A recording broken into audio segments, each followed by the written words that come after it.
옛날, 옛날, 아주 먼 옛날에 깊은 산새가 병풍처럼 둘러싸고 맑은 개울물이 쉬지 않고 흐르는 어느 이름 모를 작은 산골 마을에 마음씨 착한 과부와 그녀의 외딸이 오순도순 살고 있었습니다. 마을 사람들은 그들을 보며 참으로 성실하고 고운 심성을 가졌다고 입을 모아 칭찬했지만 가난의 굴레는 너무나도 깊어서 끼니를 거르는 날이 더 많았고 차가운 겨울바람이 문틈을 비집고 들어올 때마다 모녀는 낡은 이불 하나로 서로의 온기에 기대어 겨우 밤을 지새우곤 했습니다.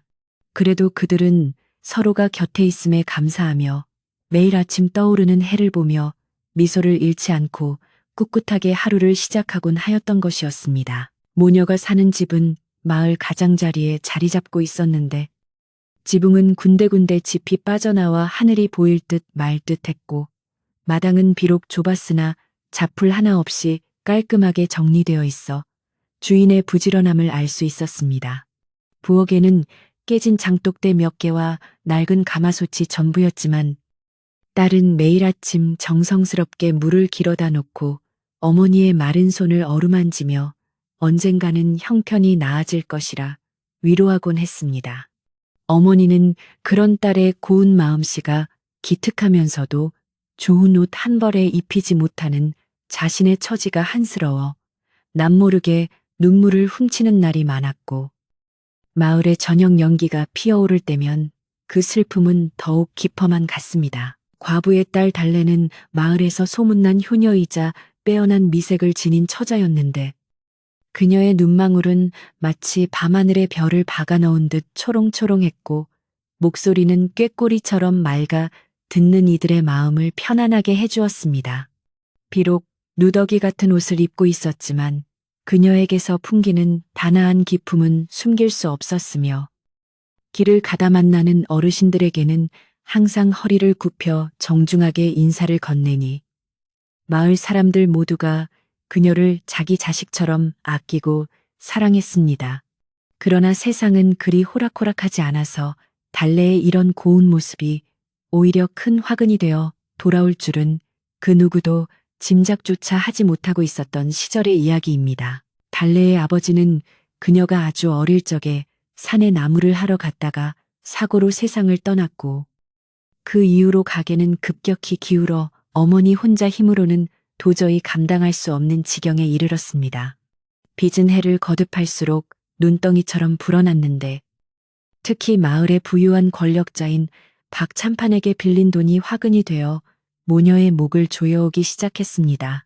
처음에는 곡식 몇 되를 빌린 것이 전부였으나 박참판의 교묘한 이자 계산법 때문에 어느덧 그 빚은 평생을 일해도 갚을 수 없는 엄청난 금액으로 둔갑해 있었고 박참판은 이를 빌미로 달래를 자신의 집종으로 데려가려 했습니다. 박참판이라는 인물은 마을에서 모르는 사람이 없을 정도로 탐욕스럽고 성정이 고약하기로 유명했는데 그는 자신의 창고에 쌀이 넘쳐나도 배고픈 이웃에게 나달 하나 베풀 줄 모르는 위인이었습니다. 그는 달래의 미모를 탐내어 일부러 빚을 독촉하지 않고 기다리다가 마침내 모녀가 한계에 다다랐을 때를 노려 인양이라는 터무니없이 적은 돈에 달래의 몸값을 책정하고 계약서를 내밀었습니다.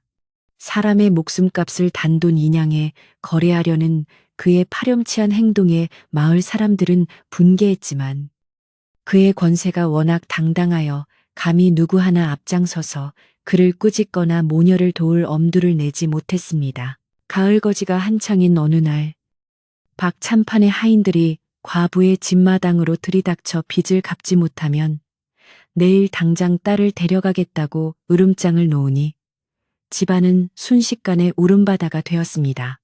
어머니는 하인들의 바짓가랑이를 붙잡고 제발 며칠만 더 시간을 주시면 어떻게든 돈을 마련해 보겠습니다. 라며 애원했지만 하인들은 차가운 웃음을 지으며 돈 인양이 하늘에서 떨어지기라도 한다더냐. 내일 해가 뜨기 전까지 준비하지 못하면 네 딸은 우리 주인님 댁 종으로 들어와야 할 것이다. 라고 윽박질렀습니다. 그 소리는 담장을 넘어 마을 길목까지 울려 퍼졌고 지나가던 이들은 안타까운 시선으로 무너져가는 초가집을 바라볼 뿐이었습니다. 그 무렵 마을 어귀에는 커다란 지게를 짊어진 한 나그네가 땀을 닦으며 천천히 걸어 들어오고 있었는데 그는 전국 팔도를 돌아다니며 소금을 파는 소금장수 진호라는 청년이었습니다. 진호는 비록 남루한 옷차림이었지만 눈매가 날카롭고 체구가 단단하여 범상치 않은 기운을 풍겼으며 오랜 유랑 생활 덕분에 세상 물정에 밝고 사람의 진심을 읽어내는 눈미를 가진 인물이었습니다. 그는 소금 가마니를 내려놓고 잠시 쉴 곳을 찾다가 우연히 과부의 집 앞을 지나게 되었고 담장 너머로 들려오는 처절한 통곡 소리에 발걸음을 멈추고 귀를 기울이게 되었습니다.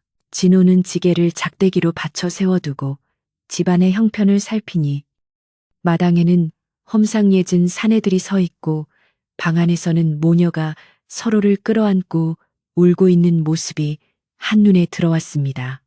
그는 소금 장사를 하며 수많은 사람을 겪어보았지만 이토록 가슴 절절한 슬픔이 서린 울음소리는 들어본 적이 없었기에 가던 길을 멈추고 한참 동안 그 자리에 서 있었습니다.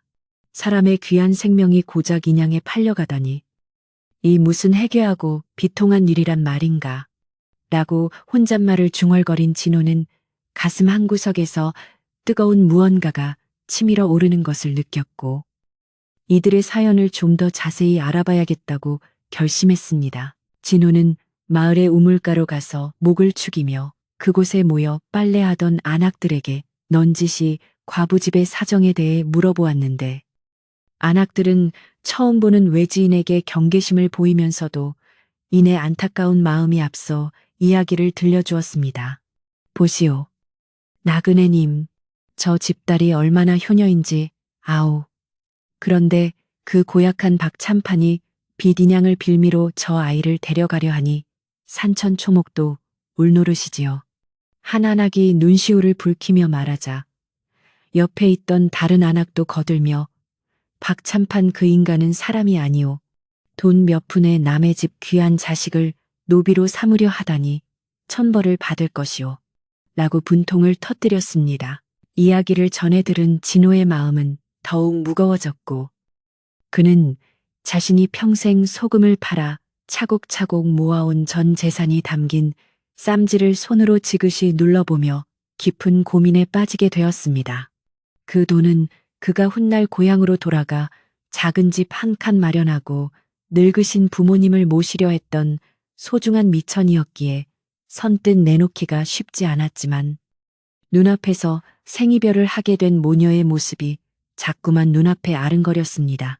진호는 해가 뉘엿뉘엿 지는 노을을 바라보며 돈이라는 것이 사람을 살리는 데 쓰이지 못한다면 그것이 무슨 소용이 있겠는가 라고 생각하며 천천히 과부의 집 대문을 향해 발걸음을 옮기기 시작했습니다. 그가 대문 앞에 다다랐을 때 마침 물을 기르러 나오던 달래와 마주치게 되었는데 그녀의 눈은 이미 퉁퉁 부어 있었고 얼굴에는 핏기가 하나도 없어 마치 금방이라도 쓰러질 듯 위태로워 보였습니다.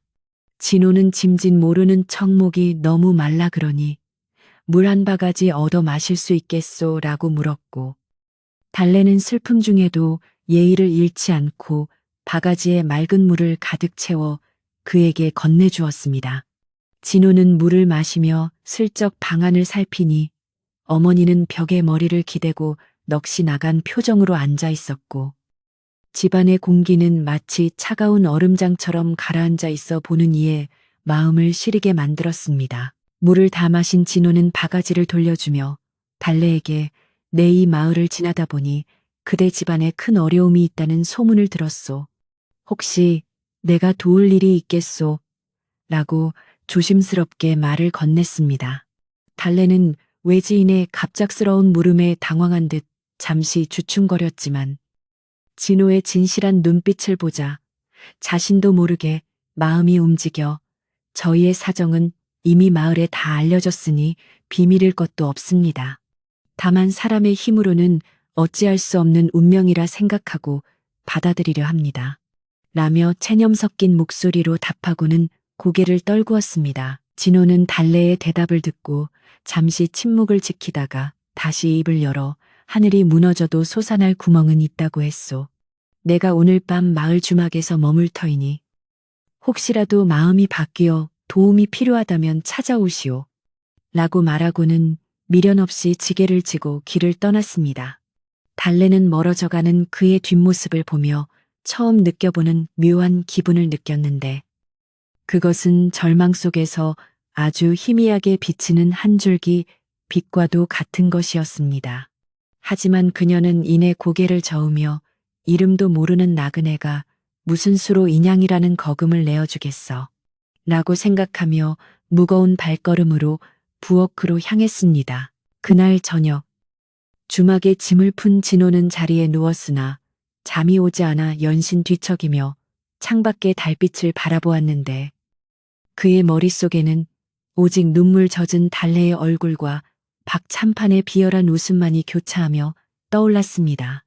그는 쌈지에서 인양이라는 돈이 얼마나 큰 가치인지 그리고 그 돈이 한 가족의 운명을 어떻게 바꿀 수 있는지에 대해 깊이 사유하며 자신이 내릴 결정이 가져올 파장에 대해 신중하게 검토했습니다. 진호는 만약 자신이 이 돈을 내어준다면 평생의 꿈이 사라지겠지만 대신 한 사람의 영혼을 구하고 그 가족의 평화를 지킬 수 있다는 사실에 점차 마음의 확신을 더해가고 있었습니다. 마을의 밤은 깊어만 가고 산짐승의 울음소리가 가끔 들려오는 고요한 정적 속에서 진호는 홀로 일어나 등잔불을 밝히고 앉아 박찬판의 집 방향을 응시하며 내일 벌어질 일들을 머릿속으로 그려보았습니다. 그는 단순히 돈만 전해주는 것이 아니라 박찬판이 다시는 이런 악행을 저지르지 못하도록 근본적인 해결책을 찾아야 한다고 생각하며 묘책을 짜내기 시작했습니다. 소금장수로서 전국을 누비며 얻은 지혜와 대범함이 그의 머릿속에서 어우러져 하나의 계획으로 완성되어 가고 있었고 그의 눈빛은 어둠 속에서도 형형하게 빛나며 정의를 실천하고자 하는 의지로 가득 찼습니다. 다음 날 새벽 동이 트기 무섭게 박찬판의 하인들이 다시 과부의 집 앞에 나타나 문을 발로 차며 날이 밝았다. 약속한 돈을 내놓든지 아니면 아이를 데리고 나와라.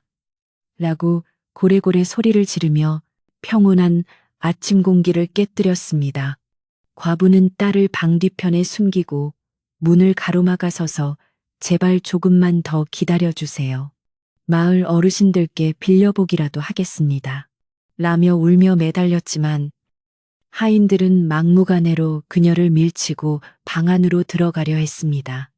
마을 사람들은 하나 둘씩 집 근처로 모여들어 구경했지만 누구 하나 선뜻 나서서 말리지 못하고 발만 동동 구르며 안타까운 상황을 지켜보고 있었습니다. 그때 군중 사이를 헤치고 지게를 짊어진 소금장수 진호가 당당한 걸음걸이로 마당 한복판에 나타나 하인들의 앞을 가로막으며 이 무슨 아침부터 무례한 짓인가 남의 집 대문을 함부로 발로 차고 여인네들을 겁박하다니 너희 주인은 법도도 모르느냐라고 호통을 쳤습니다.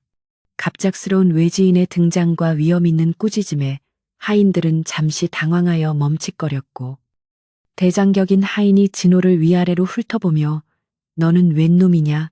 소금이나 팔 것이지 왜 남의 일에 참견이냐? 이 집은 우리 주인님께 막대한 빚을 졌단 말이다. 라고 대꾸했습니다. 진호는 코방귀를 끼며 쌈지에서 번쩍이는 엽전 꾸러미를 꺼내어 하인들의 눈앞에 흔들며 빚이라 해봤자 고작 인양이 아니냐. 여기 그 돈이 있으니 당장 받아가고 계약서를 내놓아라.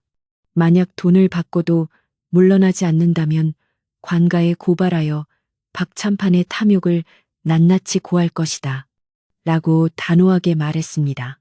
하인들은 눈앞에 돈을 보자 눈이 휘둥그레졌는데 그들이 생각하기에 이름 없는 소금 장수가 그런 거금을 흔쾌히 내놓으리라고는 상상도 못했기 때문이었습니다. 마을 사람들도 이 광경을 보고 수군거리기 시작했고 방 안에서 숨어있던 달래와 어머니는 믿을 수 없는 현실에 숨을 죽이고 문틈으로 밖을 내다보았습니다. 하인들은 일단 돈을 확인하자 기세가 꺾여 서로 눈치만 살피더니 우리도 주인님의 명령을 따를 뿐이다. 하지만 돈을 받았으니 일단 주인님께 보고를 드려야겠다. 라며 투덜거리며 물러났고 진호는 그들이 완전히 사라질 때까지 눈을 떼지 않고 지켜보았습니다. 상황이 일단락되자 과부는 방에서 달려나와 진호의 발 앞에 엎드려 이 은혜를 어찌 다 갚겠습니까? 이름도 모르는 저희를 위해 평생의 피땀 눈물을 내어주시다니요. 라며 통곡하였고 달래 역시 곁에서 눈물을 흘리며 진심 어린 감사의 인사를 올렸습니다. 진호는 그들을 일으켜 세우며 사람이 사람답게 사는 것이 돈보다 귀한 법이니 너무 마음 쓰지 마시오. 라며 담담하게 위로의 말을 건넸습니다. 그러나 진호는 이것이 끝이 아님을 직감하고 있었는데 욕심 많은 박참판이 단돈 인양을 받았다고 해서 순순히 물러날 위인이 아니라는 것을 잘 알고 있었기 때문이었습니다. 그는 모녀에게 잠시 집안에서 마음을 추스르고 있으라고 당부한 뒤 마을 정자나무 아래로 가서 마을 사람들에게 오늘 일어난 일과 박참판의 부당함에 대해 조용하지만 힘있는 목소리로 설명하기 시작했습니다.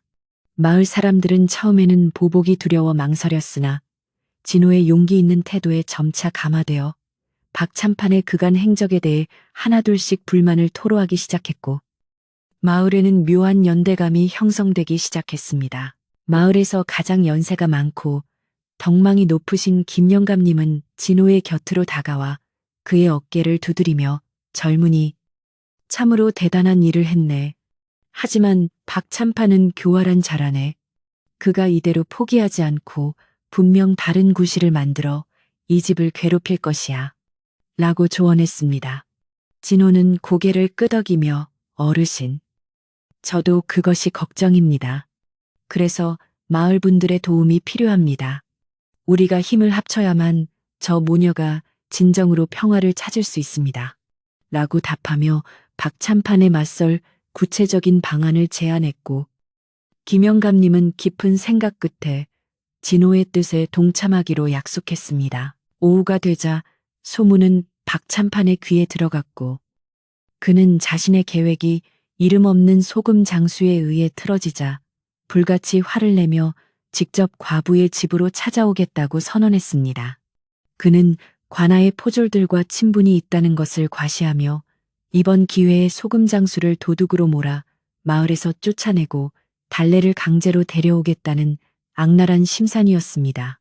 마을에는 다시 긴장감이 감돌기 시작했고 평화롭던 산골 마을은 거대한 폭풍 전야와 같은 무거운 분위기에 휩싸였으며 진호는 마당 한가운데 자리를 잡고 앉아 박참판이 오기만을 기다리며 마음을 다잡았습니다. 진호는 달래에게 따뜻한 차 한 잔을 부탁하며 그녀의 떨리는 손을 잡아주었고 걱정 마시오.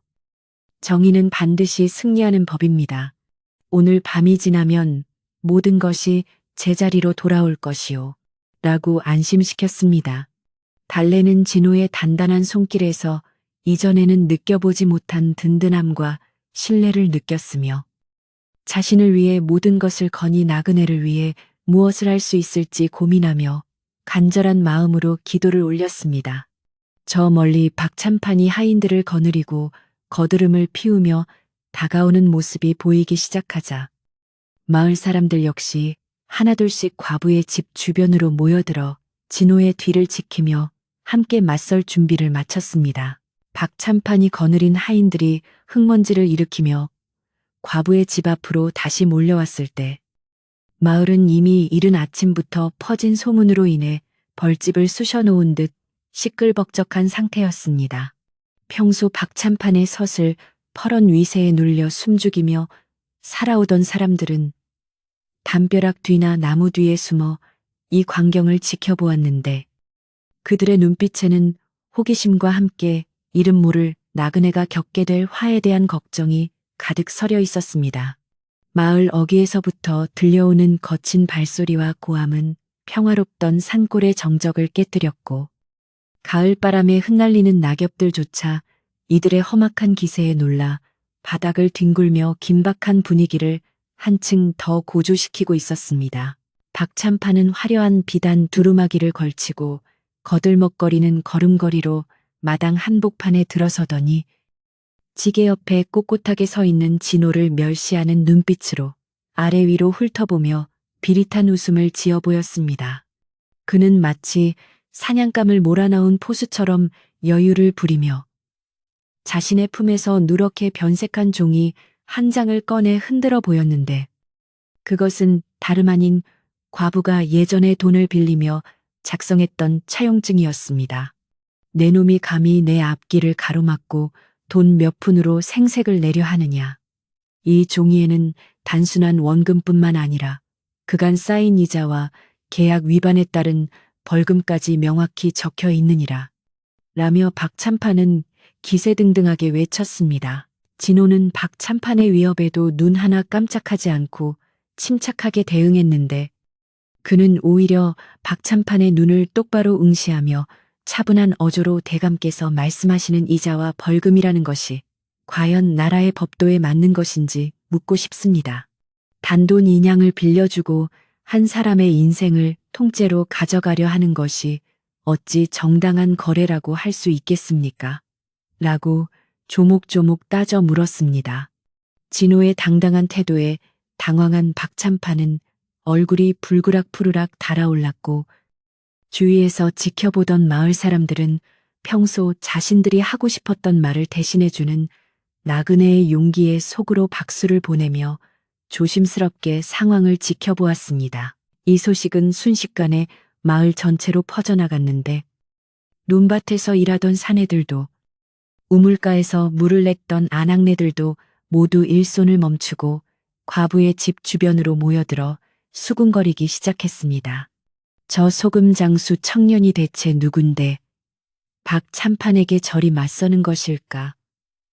혹은 아무리 그래도 박찬판이 관가와 줄이 닿아 있는데 무사하지 못할 거야. 라는 등의 걱정 섞인 목소리들이 마을 공중에 흩날렸습니다.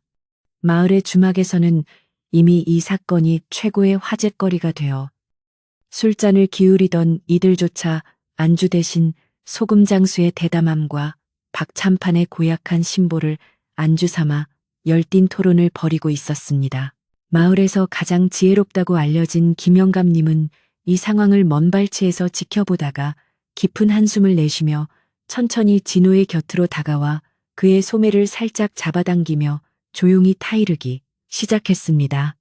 젊은이, 자네의 의로운 마음은 충분히 알겠네만 박찬파는 자네가 생각하는 것보다 훨씬 더 질기고 무서운 사람이네. 지금 당장 돈을 내놓는다고 해결될 문제가 아니니 잠시 물러나서 뒤니를 도모하는 것이 어떻겠는가.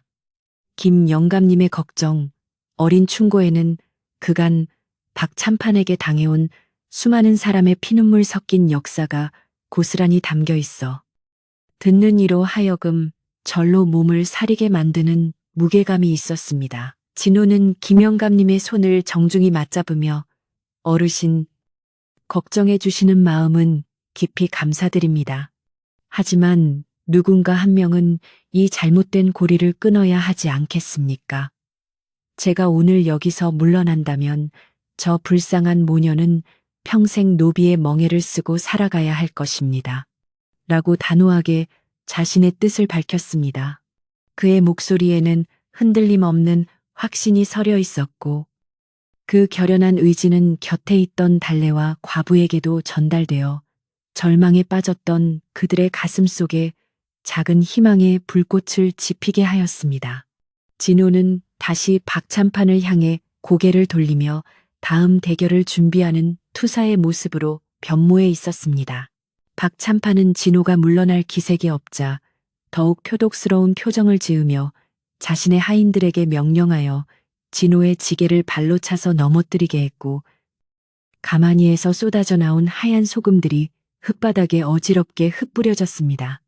소금이나 파는 천한 놈이 어디서 감히 양반의 도리에 대해 논한단 말이냐. 당장 이 소금 무덤을 치우지 않으면 내 놈을 관가에 고발하여 도둑으로 몰아넣을 것이다.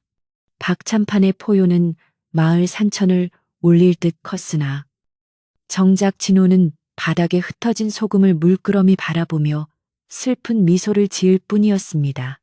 그는 그 소금 한 알 한 알에 담긴 자신의 고된 땀방울을 떠올리며 더욱 굳건해졌습니다.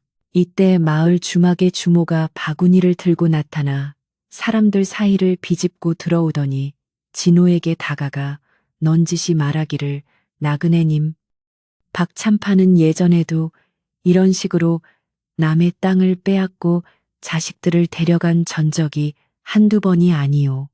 지금이라도 짐을 챙겨 떠나는 게 상책일지도 모르오. 라고 속삭였습니다. 그녀의 말은 단순히 겁을 주는 것이 아니라 이 마을에서 오래 살면서 지켜봐온 잔혹한 현실에 근거한 진심 어린 경고였기에 더욱 무게가 있었습니다. 마을 사람들은 주모의 말에 고개를 끄덕이면서도 한편으로는 진호가 끝까지 버텨주기를 바라는 이중적인 마음으로 이 긴장된 대치 상황을 지켜보고 있었습니다. 박찬판은 여기서 그치지 않고 자신의 품에서 또 다른 서류 뭉치를 꺼내 들며 마을 사람들을 향해 소리치기를 보아라. 이 집터와 주변 밭대기도 이미 내 명의로 넘어온 지 오래다. 이 여편네가 내게 진 빚은 단순히 인양이 아니라 이 집의 기둥 하나, 문짝 하나까지도 모두 내 소유란 말이다라고 선언했습니다. 이는 진호의 인양 제안을 완전히 무색하게 만드는 박찬판의 비열한 반격이었으며 과부와 달래는 이 청천벽력 같은 소리에 서로를 붙잡고 오열하며 마당에 주저앉고 말았습니다. 마을 사람들은 박찬판의 치밀한 악행에 혀를 내두르며 공포에 질린 표정으로 서로의 눈치를 보았습니다.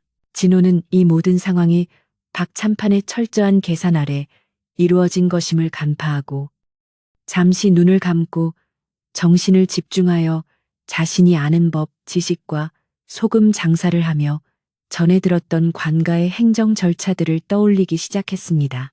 박찬판 대감, 그 서류들이 정말로 관인의 직인이 찍힌 정당한 것입니까?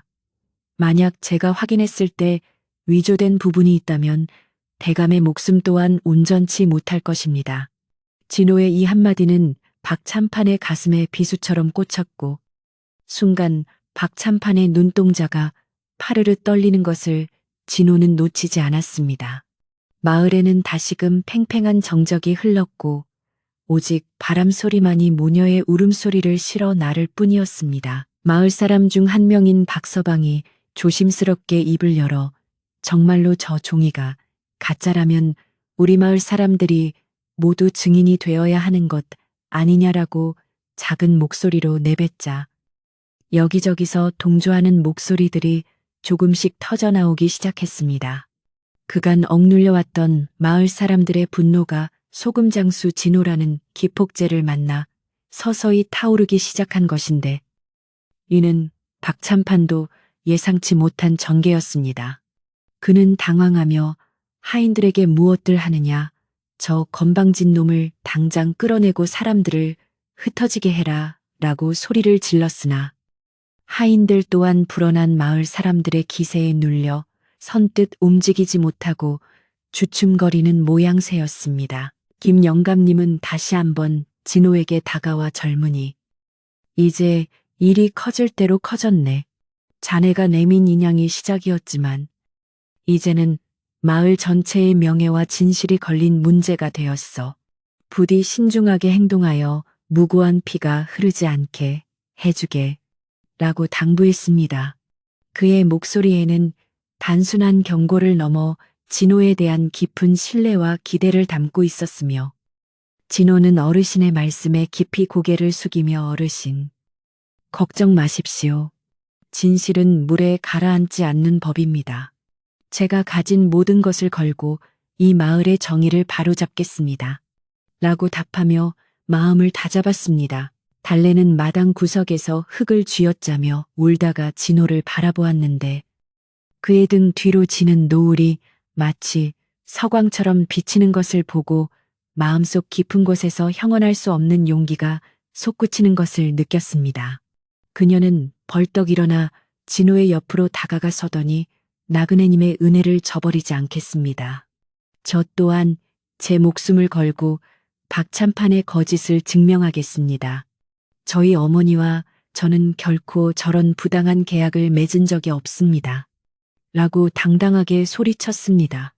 그녀의 맑고 높은 목소리는 박찬판의 고함보다 더 크게 마을에 울려 퍼졌고 사람들의 가슴에 깊은 울림을 주어 침묵을 지키던 이들의 마음을 움직였습니다. 박찬판은 상황이 불리하게 돌아가자 비겁한 수단을 쓰기로 결심하고 자신의 하인 중 가장 덩치가 큰 자에게 은밀하게 신호를 보내 진호의 주머니에 있는 돈을 빼앗고 그를 폭행하라고 지시했습니다.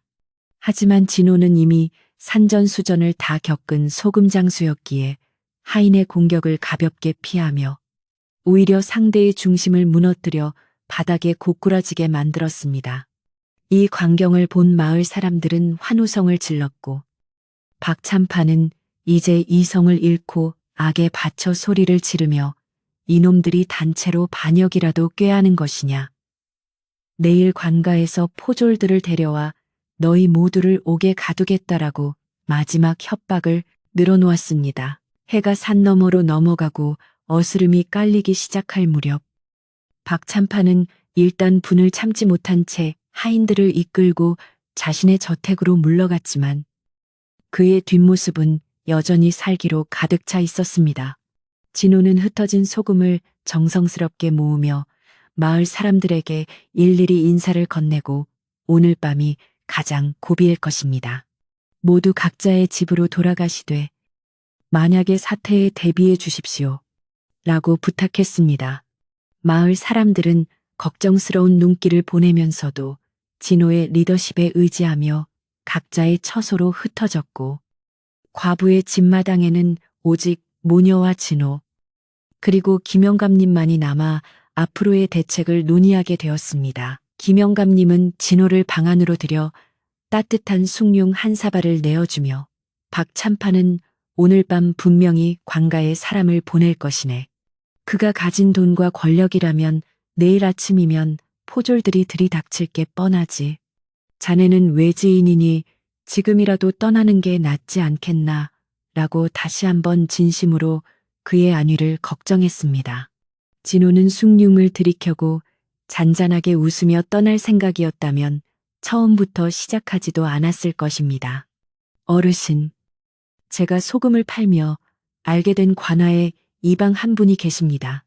그분은 매우 공명정대한 분이라 이 사실을 알리면 분명 도움을 주실 것입니다.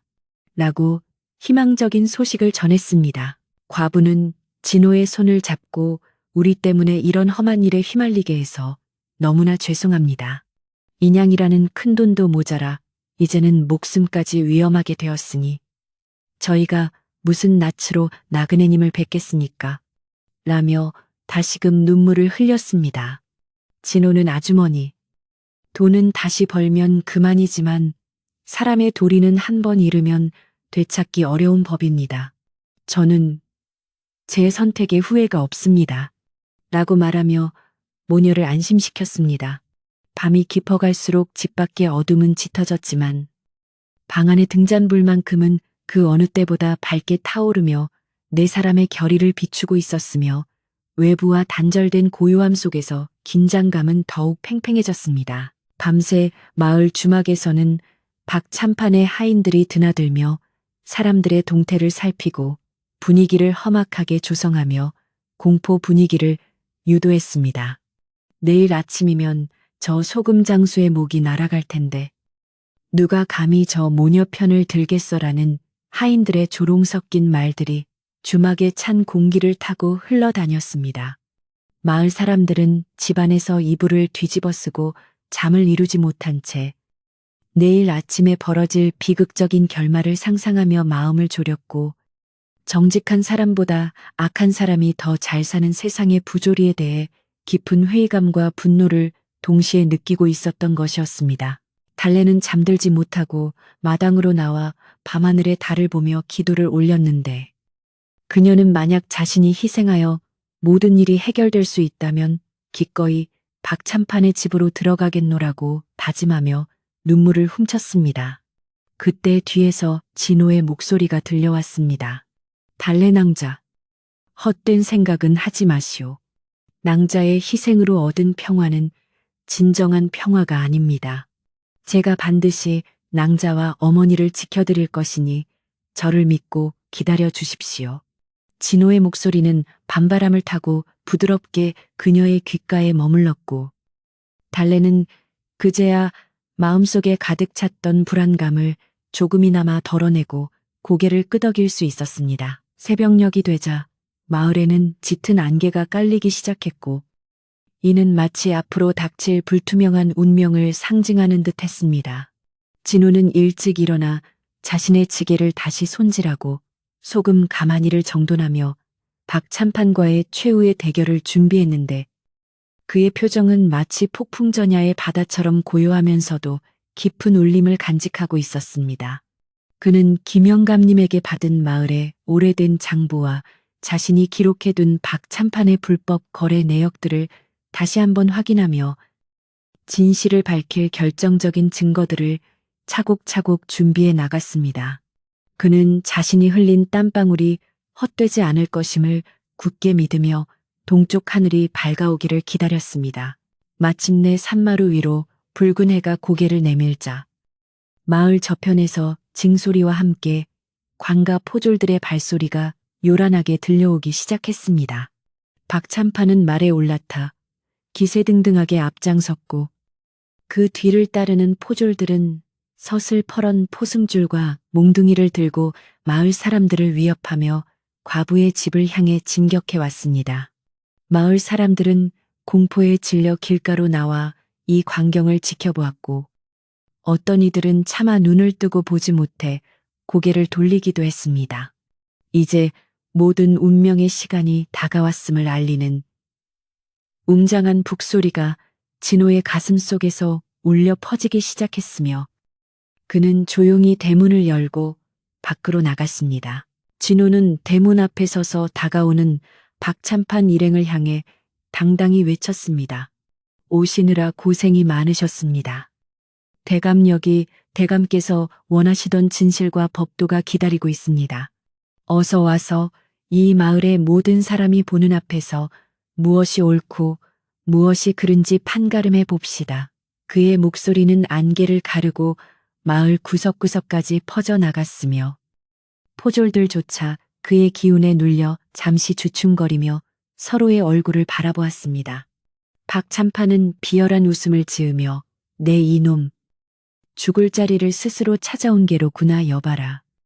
저 도적놈을 당장 결박하여 관가로 압송하라라고 명령하며 채찍을 휘둘렀습니다. 이때 마을 정자나무 뒤에서 김영감님을 필두로 마을의 어르신들과 건장한 청년들이 하나둘씩 모습을 드러내며 진호의 주위를 에워싸기 시작했는데, 이는 박찬판도 전혀 예상하지 못한 집단적인 저항이었습니다. 우리는 이 청년이 도적이 아님을 증명하겠소. 또한 박찬판 대감의 그간 행적에 대해서도 관가에 정식으로 탄원할 준비가 되어 있소. 김영감님의 사자우 같은 일갈은 포졸들을 당혹스럽게 만들었고, 상황은 단순한 개인의 빈 문제를 넘어 마을 공동체와 권력자 간의 거대한 충돌로 번지고 있었습니다. 긴박한 전운이 감도는 가운데 마을의 역사는 새로운 국면을 맞이하고 있었습니다. 깊어가는 밤의 정막 속에서 진호는 과부의 집 작은 방 한구석에 자리를 잡고 앉아 박찬판이 내밀었던 차용증의 복사본과 마을 어르신들에게서 몰래 넘겨받은 마을 공동장부를 꼼꼼하게 대조하기 시작했습니다. 촛불은 바람도 없는데 파르르 떨리며 방 안의 어둠을 밀어내려 애쓰고 있었고, 진호의 날카로운 눈빛은 종이 위에 쓰인 글자 하나하나를 놓치지 않으려는 듯 무섭게 빛나고 있었습니다. 그는 소금을 팔며 팔도를 유랑하던 시절에 관가의 서리들에게서 어깨너머로 배운 이자 계산법과 장부 기입 방식을 떠올리며 박찬판이 저지른 파렴치한 조작의 흔적들을 하나씩 찾아내어 기록해 나갔습니다. 밖에서는 소복소복 가을 벌레들이 울어대고 있었지만 그의 머릿속은 오직 내일의 승리를 위한 치밀한 계획으로 가득 차 있었습니다. 마당에서는 찬소리가 내리기 시작했는지 달빛을 받은 땅바닥이 하얗게 빛나고 있었고, 진호는 잠시 붓을 놓고 창문을 열어 시원한 밤 공기를 들이마시며 엉클어진 생각을 정리하려 노력했습니다. 그는 문득 박찬판의 집에서 오랫동안 머슴살이를 하다가 쫓겨난 이 서방이 했던 말을 떠올렸는데, 그것은 박찬판이 마을의 공동 창고에 보관된 곡식을 빼돌려 사사로이 고리대금을 하고 있다는 충격적인 사실이었습니다. 만약 이 제보가 사실이라면 박찬판은 단순히 과부의 딸을 노리는 악당을 넘어 나라의 곳간을 축내는 중죄인으로 처벌받을 수 있는 중대한 사안이었기에 진호의 심장은 거세게 요동치기 시작했습니다.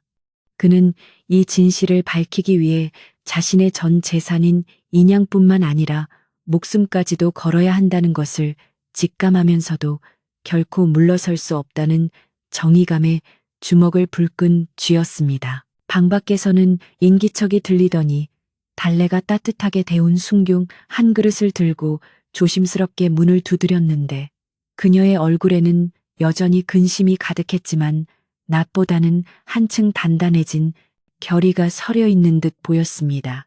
달래는 진호의 앞에 숭늉을 내려놓으며 나그네님, 저 때문에 이렇게 험한 일에 깊숙이 휘말리게 되어 송구한 마음을 금할 길이 없습니다. 혹시라도 내일 일이 잘못된다면 저를 원망하지 마시고 부디 나그네님만이라도 무사히 이 마을을 빠져나가시길 간절히 바랍니다. 라고 나직한 목소리로 애원하듯 말했습니다. 진호는 달래의 고운 손을 가만히 바라보다가 그녀의 눈을 똑바로 응시하며 낭자. 소금은 세상을 썩지 않게 만드는 힘이 있지요. 저 또한 이 마을이 더 이상 썩어가는 것을 두고 볼 수 없으니 걱정 마시고 편히 쉬십시오. 라고 대답했습니다. 이튿날 새벽이 밝아오기 전 진호는 마을 정자나무 아래에서 김영감님을 다시 만나 박찬판의 비리가 담긴 장부의 비밀을 공유하며 마을 사람들의 협조를 구하기 위한 마지막 점검을 마쳤습니다. 김영감님은 진호의 치밀한 분석력에 감탄을 금치 못하면서도 박찬판이 관아의 이방과 결탁하여 법망을 피해갈 가능성을 우려하며 조심스럽게 입을 열어 충고했습니다. 젊은이, 박찬판은 이미 이방에게 뇌물을 바쳐 자신의 편으로 만들어 두었을 것이니 단순히 장부만으로는 그를 무너뜨리기 어려울 걸세. 무언가 결정적이고 부인할 수 없는 물증이 필요하네. 김 영감님의 말에 진호는 고개를 끄덕이며 자신이 소금 가마니 속에 숨겨두었던 또 다른 비밀 서류를 꺼내 보였고, 그것을 본 김 영감님의 눈은 놀라움으로 커졌습니다. 그 서류는 다름 아닌 박찬판이 이방과 주고받은 은밀한 편지들로 진호가 어제 주막에서 소금을 팔다가 우연히 술 취한 박찬판의 하인이 흘린 것을 주운 보물 같은 증거물이었던 것이었습니다. 편지에는 세금을 포탈하고 백성들을 수탈하는 구체적인 방법들이 적혀 있었으니 이것이야말로 박찬판의 목줄을 밤 수 있는 날카로운 칼날이나 다름없었습니다.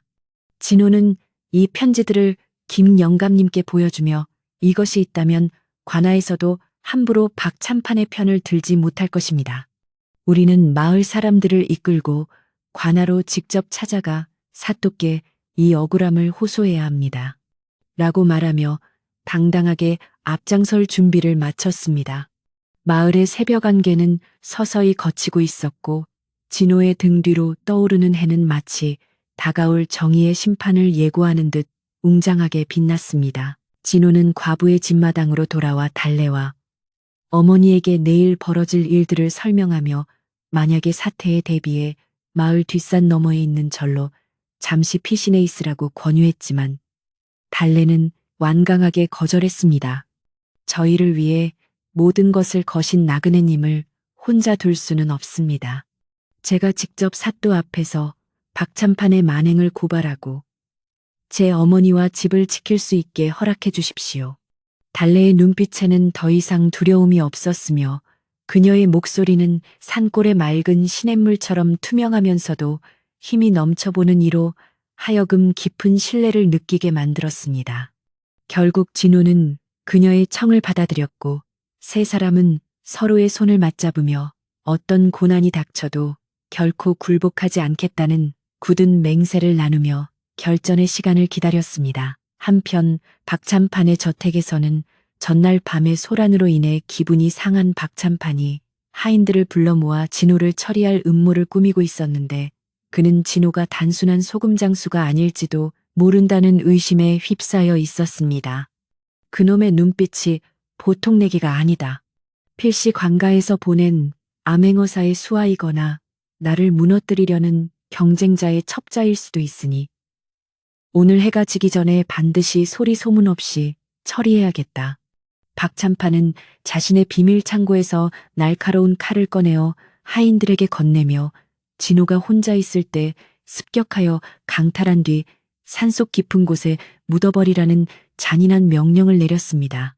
탐욕에 눈이 먼 그는 이미 이성이 마비된 상태였고 자신의 파멸이 시시각각 다가오고 있다는 사실을 전혀 눈치채지 못하고 있었습니다. 마을 사람들은 진호의 용기에 자극받아 하나둘씩 과부의 집 앞으로 모여들기 시작했는데 그들의 손에는 농기구나 몽둥이가 들려 있었고 표정은 그 어느 때보다 비장함이 감돌고 있었습니다.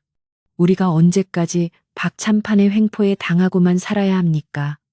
저 소금장수 나그네도 우리를 위해 전 재산을 내놓았는데 우리 마을 사람들이 가만히 있어서야 되겠습니까? 청년들의 외침에 마을 노인들도 고개를 끄덕이며 동조했고 수십 명의 마을 사람이 하나의 거대한 파도가 되어 박찬판의 집을 향해 행진하기 시작했습니다. 진호는 이 광경을 보며 가슴이 뜨거워지는 것을 느꼈고 자신이 소금을 팔며 믿어왔던 사람 사는 세상의 따뜻함이 드디어 결실을 보는 듯하여 눈시울이 붉어졌습니다. 행렬이 박찬판의 대문 앞에 도착했을 때 박찬판은 하인들을 앞세워 거드름을 피우며 나타났으나 예상보다 훨씬 많은 마을 사람의 기세에 눌려 잠시 당황하는 기색을 보였습니다. 이놈들이 제정신이냐, 감히 양반의 집 앞에 떼거지로 몰려와 시위를 벌이다니 천벌이 무섭지도 않으냐. 박찬판의 호통에도 마을 사람들은 물러서지 않았고 오히려 진호가 앞으로 나서서 박찬판의 눈을 똑바로 쳐다보며 준비한 비밀 서류들을 높이 들어 올렸습니다. 대감, 여기 당신이 이방과 주고받은 편지들과 조작된 장부들이 모두 있습니다. 이제 진실을 밝히고 법의 심판을 받을 때가 되었으니 비겁하게 하인들 뒤에 숨지 마시고 당당히 나오십시오. 박찬판은 진호가 들고 있는 서류들을 보자 안색이 흑빛으로 변하며 사시나무 떨듯 몸을 떨기 시작했고 하인들에게 당장 저 서류들을 뺏으라고 소리를 질렀지만 이미 기세가 꺾인 하인들은 뒷걸음질만 칠 뿐이었습니다. 그때 마을 입구에서 관가의 포졸들이 말을 타고 나타났는데 놀랍게도 그들은 박찬판의 부름을 받고 온 것이 아니라 김영감님이 미리 보내두었던 전령의 소식을 듣고 출동한 이들이었습니다. 포졸들을 이끄는 장교는 말에서 내려 진호에게 다가가 격려를 하며 상황을 물었고 진호는 그간의 모든 사정과 증거물들을 차곡차곡 설명하며 박찬판의 죄상을 낱낱이 보고하였습니다. 마을 사람들은 정의가 실현되는 순간을 숨죽여 지켜보며 정의의 승리를 간절히 염원하고 있었습니다. 박찬판은 끝까지 발뺌하며 이것은 모두 저 소금장수 놈이 가짜로 만든 것입니다. 사또께 제가 직접 설명하겠습니다라고 울부짖었지만 장교는 차가운 눈빛으로 그를 제압하며 포승줄을 꺼내들었습니다. 증거가 이토록 명백한데 어찌 변명을 늘어놓는단 말이오. 대감은 관가로 가서 엄중한 조사를 받아야 할 것이오. 박찬판이 결박당하는 모습에 마을 사람들은 그동안 쌓였던 울분을 토해내며 환호성을 질렀고 과부와 달래는 서로를 끌어안고 기쁨의 눈물을 흘리며 드디어 긴 악몽에서 깨어난 듯한 안도감을 느꼈습니다. 진호는 평온한 표정으로 그 광경을 지켜보며 자신이 흘린 땀과 정성이 헛되지 않았음을 깨닫고 깊은 감동에 젖어들었습니다. 하지만 진호는 여기서 멈추지 않고 마을 사람들에게 박찬판의 창고에 쌓인 곡식들이 원래 누구의 것이었는지 생각해 보라고 말하며 정당한 분배를 제안하였습니다. 이 곡식들은 여러분이 피땀 흘려 농사지어 바친 것들이 부당하게 축적된 것입니다. 사또의 허락을 받아 이것들을 마을의 어려운 이웃들에게 공평하게 나누어 주어야 합니다.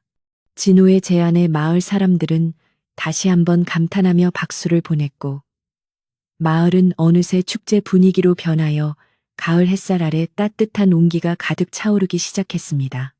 소금장수 진호의 존재는 이제 단순히 스쳐 지나가는 나그네가 아니라 마을을 구한 진정한 영웅으로 사람들의 가슴 속에 깊이 각인되어 가고 있었습니다.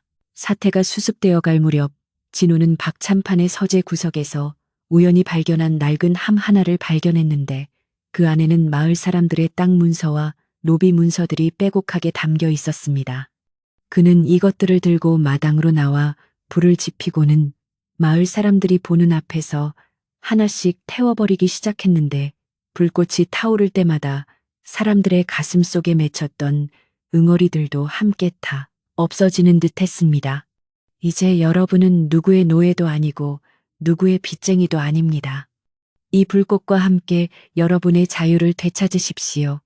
진호의 목소리는 타오르는 불길보다 더 뜨겁게 울려 퍼졌고 사람들은 눈물을 흘리며 춤을 추고 노래를 부르며 진정한 해방의 기쁨을 만끽하였습니다. 달래는 진호의 곁으로 다가가 타오르는 불꽃을 바라보며 나직이 속삭였습니다. 나그네님 덕분에 저희의 삶이 다시 시작될 수 있었습니다. 이 은혜는 평생을 살아도 다 갚지 못할 것입니다. 그녀의 눈에는 고마움과 존경이 가득 담겨 있었고 진호는 그 눈빛을 보며 자신이 전 재산 인양을 내놓았던 결정이 자신의 인생에서 가장 잘한 일이었음을 확신했습니다. 그는 이제 소금장수로서의 여정을 잠시 멈추고 이 마을에서 진정으로 가치 있는 삶이 무엇인지 다시 한번 생각해 보게 되었고 마을의 앞날을 축복하며 조용히 미소 지었습니다. 마을의 저녁 노을은 유난히도 붉고 아름답게 번지며 평화로운 밤의 시작을 알리고 있었습니다. 그날 밤 마을 사람들은 각자의 집에서 가져온 음식을 나누어 먹으며 늦게까지 잔치를 벌였고 진호는 주빈으로 초대되어 사람들로부터 끝없는 감사의 술잔을 받았습니다. 김영감님은 진호의 손을 꼭 잡고 우리 마을에 이런 복이 굴러 들어올 줄 누가 알았겠나. 자네 같은 청년이 있어 이 나라의 미래가 밝네. 라며 칭찬을 아끼지 않았습니다. 진호는 쏟아지는 찬사가 부끄러운 듯 고개를 숙였지만 마음속 깊은 곳에서는 말할 수 없는 뿌듯함이 솟구쳐 올랐고 자신이 판소금이 음식의 맛을 내듯 자신의 행동이 사람들의 삶의 작은 맛을 더해주었다는 사실에 깊이 만족하며 밤하늘의 밝은 달을 올려다 보았습니다. 다음 날 아침 진호는 마을을 떠날 채비를 서둘렀는데 그는 자신이 이곳에 오래 머물러 마을 사람들에게 부담을 주고 싶지 않았고 여전히 세상에는 소금이 필요한 수많은 이가 기다리고 있다고 믿었기 때문입니다. 하지만 그가 대문을 나서기도 전에 달래와 과부 그리고 마을 사람들 모두가 길목에 모여 그의 앞길을 배웅하려 기다리고 있었습니다. 달래는 진호에게 직접 짠 새신 한 켤레와 정성스럽게 싼 주먹밥 꾸러미를 건네며 어디를 가시든 이 신을 신고 편안히 걸으시고 배를 댔지 마십시오. 저희는 항상 나그네님을 기억하며 기도하겠습니다. 라고 작별의 인사를 전했습니다. 진호는 신발을 받아들고 가슴 뭉클한 감동을 느끼며 고개를 숙여 감사를 표했습니다. 길을 떠나려는 진호에게 김영감님은 마을의 이름으로 작은 주머니 하나를 건넸는데 그 안에는 마을 사람들이 조금씩 모은 여비와 함께 감사의 편지가 들어 있었습니다. 자네가 내놓은 인양에 비하면 턱없이 부족하지만 우리의 진심이니 부디 거절하지 말고 받아주게. 진호는 처음에는 사양하려 했으나 사람들의 간절한 눈빛을 보고는 고마운 마음으로 주머니를 받아 자신의 지게 깊숙한 곳에 소중히 간직했습니다. 그는 지게를 어깨에 메고 마을 사람들을 향해 손을 흔들며 천천히 마을 어귀를 벗어났고, 뒤에서 들려오는 사람들의 배웅 소리는 그가 산모퉁이를 돌 때까지 끊이지 않고 귓가를 맴돌며 따뜻하게 위로해 주었습니다. 진호는 길을 걸으며 자신이 지내온 지난 며칠간의 일을 머릿속으로 되새겨 보았는데, 그것은 마치 한편의 짧고 강렬한 꿈결 같았지만 그 결과는 너무나도 실질적이고 아름다운 현실로 남았습니다.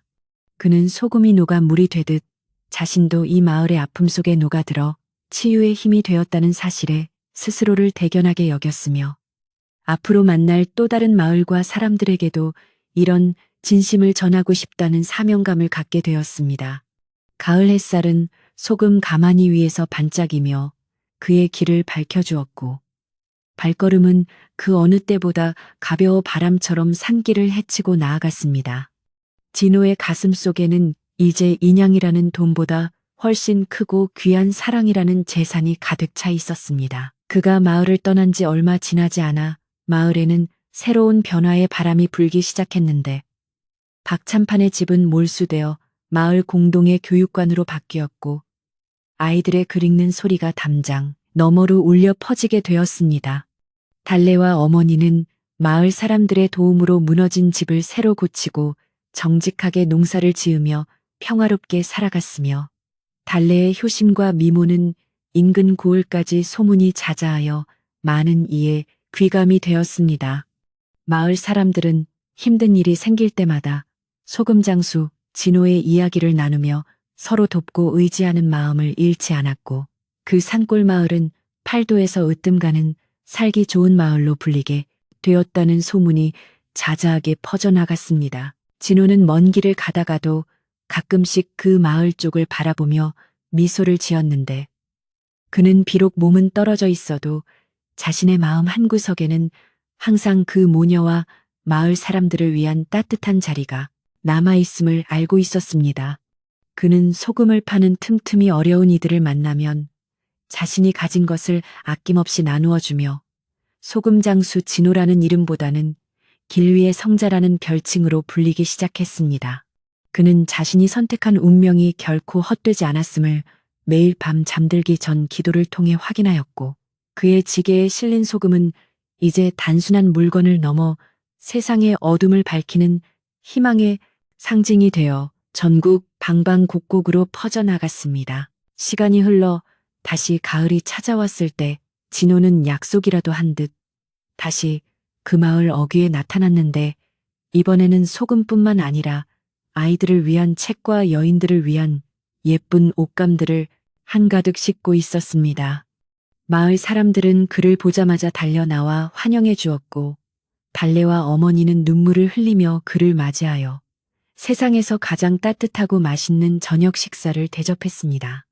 그날 밤 마을의 하늘에는 유난히도 많은 별이 떠 있었고, 진호는 사람들의 웃음소리 속에서 진정한 행복이 무엇인지 다시 한번 깊이 느끼며 자신이 팔았던 인양의 기적이 마을 베스라 전체를 어떻게 바꾸어 놓았는지 감사한 마음으로 지켜보며 깊은 잠에 들었습니다. 마을 광장에는 이른 아침부터 멍석이 깔리고 관가에서 나온 사또의 대리인과 포졸들이 위엄있게 자리를 잡았으며, 마을 사람들은 혹여나 불똥이 튈까 걱정하면서도 박찬판의 몰락을 직접 눈으로 확인하기 위해 구름처럼 몰려들었습니다.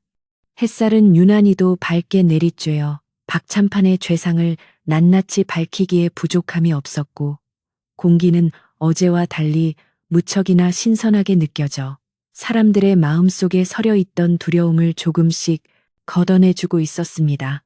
사람들은 서로의 어깨를 맞대고 서서 오늘이야말로 이 마을의 오랜 악행이 끝날 날이라며 나직하게 속삭였고, 그들의 눈빛에는 정의에 대한 간절한 갈망이 담겨 있었는데, 그 중심에는 당당한 최고의 소금장수 진호가 서 있었습니다. 진호는 관원들 앞으로 나아가 품 안에서 어제 확보한 장부와 서신들을 정중히 올리며 박찬판이 어떻게 마을 공동의 재산을 가로채고 가난한 이들을 노예처럼 부렸는지 차분하면서도 힘있는 어조로 설명하기 시작했습니다. 이 장부를 보시면 박 참판이 지난 3년간 마을 창고의 곡식을 빼돌려 사사로운 이익을 챙긴 기록이 고스란히 남아 있습니다. 또한 여기 있는 서신들은 그가 관아의 일부 부패한 관리들과 결탁하여 세금을 포탈하고 무고한 백성들을 압박해온 증거입니다. 진호의 설명이 이어질 때마다 구경하던 마을 사람들의 입에서는 경악과 분노의 탄식이 터져나왔고 박참판은 포승줄에 묶인 채 고개를 숙이고 부들부들 떨고 있었습니다. 관원들은 진호가 제출한 서류들을 꼼꼼하게 검토하더니 그 내용이 한치의 오차도 없이 사실임을 확인하고는 즉시 박참판에게 엄중한 신문을 이어가며 죄를 자백하라고 호통을 쳤습니다. 네, 이놈 박참판아. 네 죄가 하늘을 찌르고 증거가 이토록 명백한데 아직도 발뺌할 작정이냐.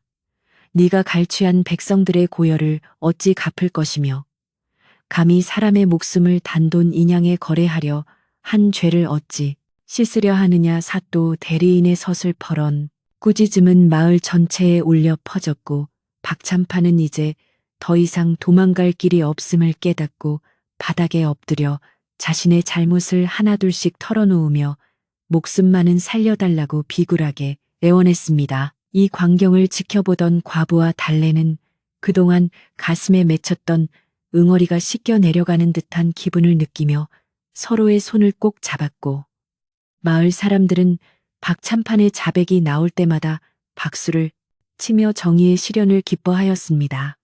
세상에 어찌 저럴 수가 있단 말인가. 우리 마을에 저런 구렁이가 살고 있었다니 정말 소름 끼치는 일이로군. 한 노인이 지팡이를 짚으며 한탄하자 옆에 있던 청년들도 동조하며 소금장수 나그네가 아니었다면 우리는 평생 저 악당의 소나기에서 벗어나지 못했을 것입니다. 라고 말하며 진호를 향해 존경의 눈빛을 보냈습니다. 마을의 분위기는 순식간에 반전되어 박참판에 대한 성토의 장으로 변해갔고 진실은 마침내 그 모습을 온전히 드러냈습니다. 사또의 대리인은 판결을 내리며 박참판의 모든 재산을 몰수하여 마을 사람들에게 공평하게 돌려주고 그를 한양으로 압송하여 엄벌에 처할 것을 명령하였으며 박참판을 도왔던 악질 하인들도 모두 옥에 가두게 했습니다. 또한 과부의 집터와 밭을 다시 그녀의 소유로 확정하고 달래의 몸값으로 내걸었던 인양의 계약은 무효임을 선포하니 마을 사람들은 만세를 부르며 기뻐했습니다. 정의는 살아있구나. 하늘이 무심치 않아 우리 마을에 이런 경사를 내려주셨어. 사람들은 얼싸안고 춤을 추었고 그동안 박참판의 눈치를 보느라 말 한마디 제대로 못하던 서러움을 씻어내며 마을은 거대한 기쁨의 도가니로 변했습니다. 결박된 채 압송되는 박참판의 뒷모습은 한때 마을을 호령하던 권력자의 모습은 온데간데 없이 초라하기 그지없었으며 그를 따르던 무리들도 뿔뿔이 흩어져 마을에는 다시금 평화의 기운이 감돌기 시작했습니다. 진호는 상황이 정리되자 조용히 뒤로 물러나 마을 사람들의 환호로부터 거리를 두려 했으나 마을 사람들은 그를 놓아주지 않고 가마에 태우듯 들어올리며 그의 공로를 칭송하기 시작했습니다. 소금 장수님, 당신은 우리 마을의 은인입니다. 당신이 아니었다면 우리는 아직도 어둠 속에서 살고 있었을 것입니다. 사람들의 진심 어린 외침에 진호는 쑥스러운 듯 미소를 지으며 이것은 모두 여러분이 용기를 내준 덕분이라고 겸손하게 답했습니다. 큰 소동이 가라앉은 후 마을 사람들은 박참판의 저택으로 가서 그가 쌓아두었던 곡식과 옷감들을 꺼내어 마을 한복판에 쌓아놓고 어려운 순서대로 나누어 주기 시작했는데 그 모습은 마치 큰 명절을 맞이한 풍경 같았습니다. 과부와 달래도 마을 사람들의 배려로 그동안 밀렸던 양식과 따뜻한 소미불을 받게 되었고 그들의 얼굴에는 드디어 그늘이 사라지고 밝은 미소가 피어올랐습니다. 진호는 이 모든 과정을 지켜보며 자신이 가진 소금을 다 팔았을 때보다 더 큰 보람을 느꼈고 사람들과 함께 곡식을 나르며 구슬땀을 흘리는 모습이 참으로 정겹고 아름다워 보였습니다. 마을은 이제 서로를 시기하고 원망하던 마음을 버리고 화합의 길로 나아가고 있었습니다. 어느 정도 분배가 끝나자 마을 안악들은 각자의 집에서 솥과 그릇을 가져와 광장 한 구석에 커다란 가마솥을 걸고 마을 전체가 함께 먹을 잔치 음식을 준비하기 시작했는데 고소한 기름 냄새와 구수한 국물 냄새가 마을 가득 퍼졌습니다. 오늘은 우리 마을이 다시 태어난 날이니 배불리 먹고 즐깁시다. 김영감님의 호기로운 외침에 사람들은 저마다 손을 보태어 나무를 묻히고 떡을 치며 즐거운 시간을 보냈으며 아이들은 평소 먹어보지 못한 고기 반찬의 신이 나서 광장을 뛰어다녔습니다. 그동안 박찬판의 횡포에 숨죽여 지내던 마을의 생동감이 다시 살아나며 산골 마을은 활기로 가득 차올랐고 사람들의 웃음소리는 끊이지 않았습니다. 달래는 진호를 위해 특별히 정성을 들여 따뜻한 국밥 한 그릇을 말아 가져왔고 진호는 그녀가 건네는 밥상을 받으며 가슴 깊은 곳에서 올라오는 뭉클한 감동을 느꼈는데 그것은 소금 장사꾼으로 살아온 긴 세월 중 가장 달콤한 보상이었습니다. 나그네님, 이것은 제 진심이 담긴 밥상이니 부디 맛있게 드셔주세요. 나그네님 덕분에 저와 어머니는 오늘 밤부터 발을 뻗고 잠들 수 있게 되었습니다. 달래의 맑은 눈망울에는 고마움이 가득 차 있었고 진호는 밥 한 숟가락에 그녀의 마음을 담아 천천히 음미하며 세상에서 가장 맛있는 밥상이구려. 내 평생 이 맛을 잊지 못할 것이오. 라고 다정하게 화답하며 식사를 마쳤습니다. 식사를 마친 마을 사람들은 정자나무 아래 모여 앉아 그동안의 오해를 풀고 앞으로 마을을 어떻게 이끌어갈지 도란도란 이야기를 나누며 서로의 상처를 보듬어주는 시간을 가졌는데 그 모습이 마치 한 가족처럼 따뜻했습니다. 김영감님은 진호를 옆자리에 앉히고 젊은이, 이제 자네는 우리 마을 사람이나 다름없네. 여기서 정착하여 우리와 함께 살아가는 것이 어떻겠나라고 제안했고 마을 사람들도 일제히 고개를 끄덕이며 진호의 정착을 간절히 바랐습니다. 하지만 진호는 감사한 마음을 전하면서도 자신은 여전히 길 위에서 소금이 필요한 사람들을 찾아다녀야 할 운명이라며 정중히 거절하였고 사람들은 그의 깊은 뜻을 이해하며 아쉬운 마음을 뒤로하고 축복을 보내주었습니다. 해는 뉘엿뉘엿 지고 있었지만 마을 사람들의 열기는 식을 줄 몰랐고 광장 한복판에는 모닥불이 피어올라 밤하늘을 붉게 물들였는데 사람들은 불 주위에 둘러앉아 노래를 부르고 춤을 추며 해방의 기쁨을 만끽하였습니다. 과부와 달래도 마을 사람들과 어울려 즐거운 시간을 보냈으며 그녀들의 집마당에는 더 이상 어두운 그림자가 아닌 밝은 등불이 켜져 있어 길을 지나는 이들에게 온기를 나누어 주고 있었습니다. 진호는 모닥불 옆에서 사람들의 얼굴 하나하나를 눈에 담으며 이 마을이 앞으로도 변치 않고 서로를 아끼며 살아가기를 속으로 간절히 기도하였고 그의 마음은 더할 나위 없이 평온하고 행복한 상태에 머물러 있었습니다. 잔치가 어느 정도 무르익자 사람들은 하나둘씩 집으로 돌아가기 시작했고 마을은 다시 고요한 밤의 품으로 돌아갔지만 그 고요함은 예전의 무거운 침묵이 아닌 내일에 대한 희망을 품은 따뜻한 휴식의 시간이었습니다. 진호는 과부의 집 행랑채에 머물며 밤하늘의 별을 바라보았는데 그 별들이 마치 오늘 하루 마을에서 일어난 기적 같은 일들을 축복해 주는 것처럼 반짝이고 있었습니다. 그는 내일 아침이면 다시 길을 떠나야 한다는 생각에 아쉬움이 남았지만 자신이 남긴 인양의 기적이 마을 사람들의 가슴 속에 영원히 살아남아 세상을 밝힐 것이라는 확신에 미소 지으며 눈을 감았습니다. 마을의 밤은 그렇게 평화롭고 아름답게 깊어만 갔습니다. 다음 날 아침 일찍 마을 사람들은 약속이라도 한 듯 진호가 머무는 집 앞으로 모여들었고 그들은 진호가 떠나는 길에 보탬이 되도록 각자 정성껏 준비한 음식과 물건들을 지게에 실어주려 애썼습니다. 이것은 제가 직접 짠 무명옷감입니다.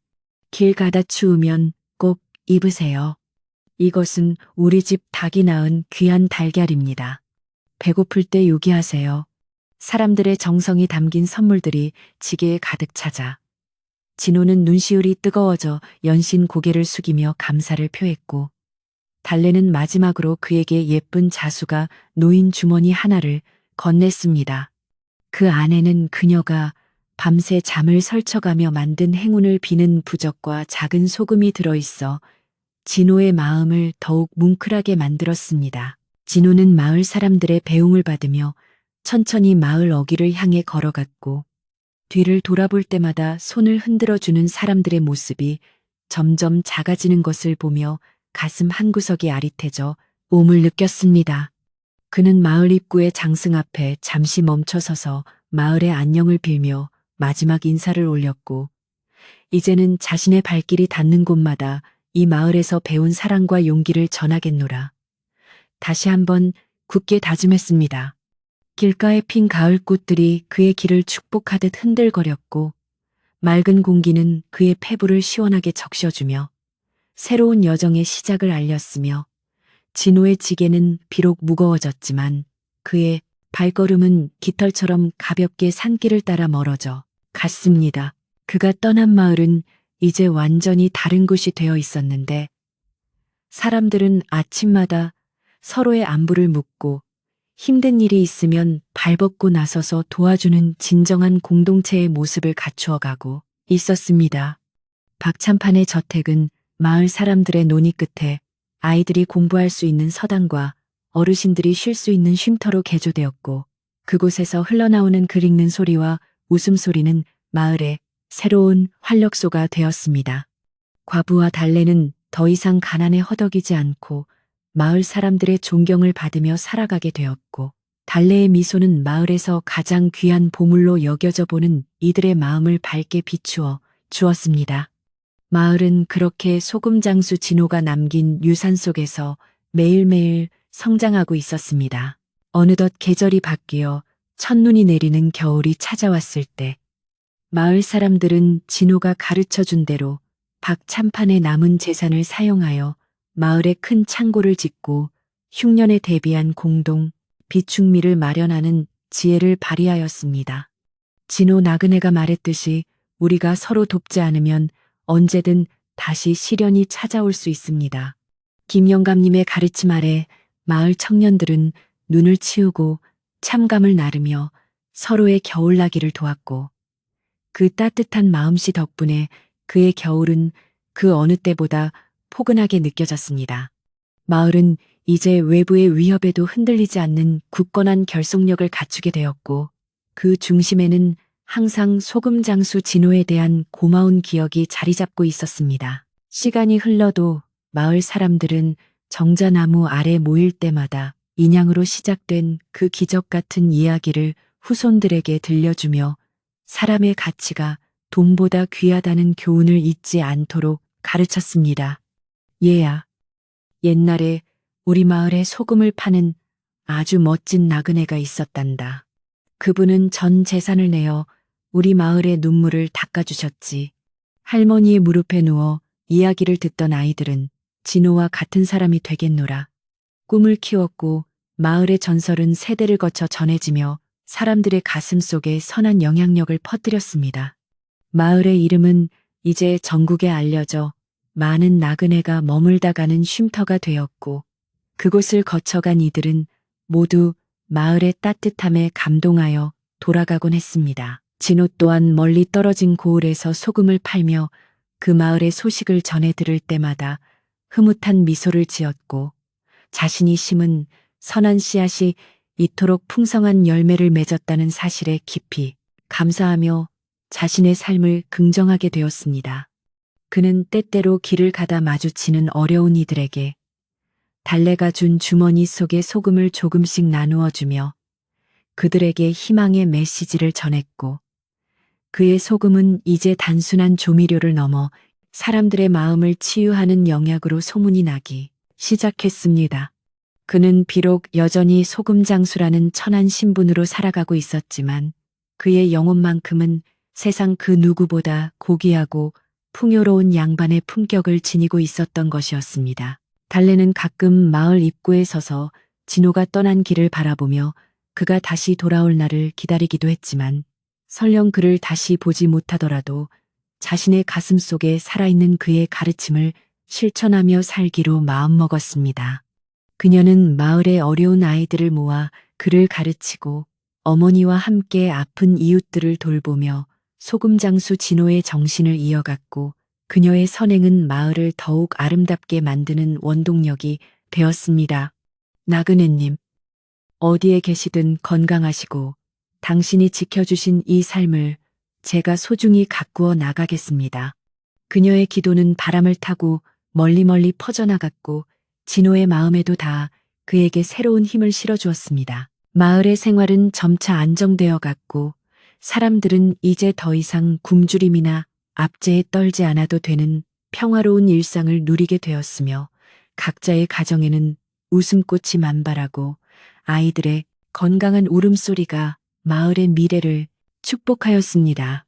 박참판의 일가는 완전히 몰락하여 자취를 감추었지만 그 자리에 들어선 공동체의 사랑은 더욱 깊고 단단해져 어떤 풍파에도 무너지지 않는 튼튼한 성벽이 되었습니다. 마을 사람들은 매년 가을이면 진호가 처음 마을에 들어온 날을 기념하여 작은 축제를 열고 그날의 정의와 용기를 되새기며 서로를 격려하는 전통을 만들었으며 그 전통은 마을의 명예를 지키는 가장 큰 자부심이 되었습니다. 저녁 안개가 마을을 포근하게 감싸 안는 시간이 되면 집집마다 굴뚝에서 모락모락 연기가 피어오르고 사람들은 따뜻한 아랫목에 앉아 소박한 저녁상을 마주하며 하루의 피로를 씻어내고 평화로운 꿈나라로 떠날 준비를 합니다. 마을의 정자나무는 수백 년의 세월을 견디며 그 자리를 지키고 서서 마을 사람들의 변치 않는 우정과 사랑을 묵묵히 지켜보고 있으며 하늘에 뜬 보름달은 이 평화로운 산골 마을을 환하게 비추며 만물의 평온을 빌어주고 있습니다.